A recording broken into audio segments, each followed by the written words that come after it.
February 1956. In the heart of New York, Operation Big City was underway. A Ford Mercury, specially adapted with a hidden exhaust pipe, pumped out bacteria onto the streets of Manhattan.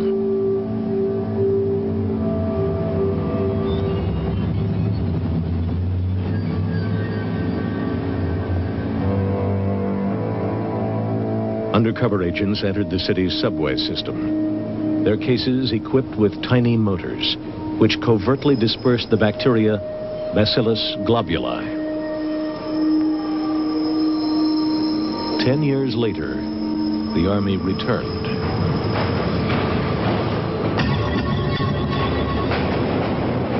Light bulbs filled with bacteria were dropped in front of trains and down ventilation shafts to test how far the bacteria would spread through the subway system.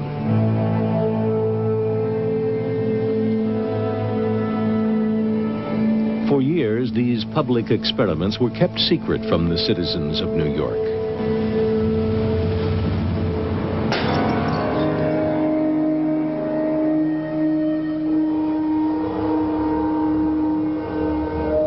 The Army faithfully filmed its own experiments.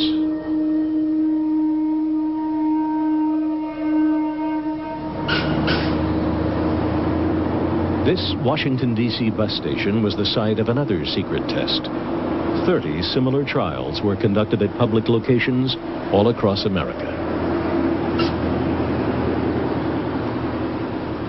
One of the earliest experiments had fatal consequences.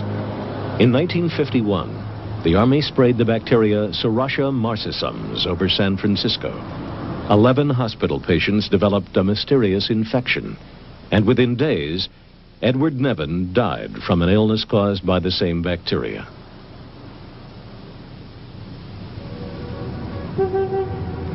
In 1953, CIA employee Frank Olson leaped through his bedroom window on the 10th floor of this New York hotel.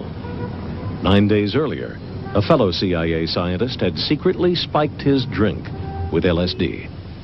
It took the government 22 years to acknowledge its role in Frank Olson's death. Another cover-up concerned the death of a civilian, Harold Blauer. Suffering from depression, he was a patient at the New York State Psychiatric Institute. There, he and 5 other patients were unwittingly tested with mind-altering drugs by doctors who'd signed a secret contract with the U.S. Army. Again, it was more than 20 years before his family discovered the truth. In 1975, I was living in California with my 2 children, and there was a knock on the door, and 2 people in uniform were at the door. They said they were from the Pentagon, and they wanted to talk to me about the death of my father. And I told them that my father had been dead a long time.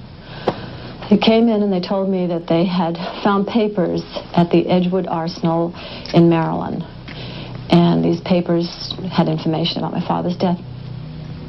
It took Harold Blauer's family 15 years of fighting the government in court before a judge's ruling established the facts.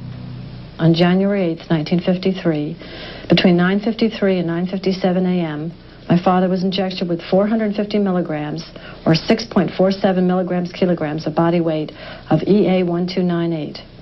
According to the drug study notes, at 9:57, my father became very restless and had to be restrained by the nurse.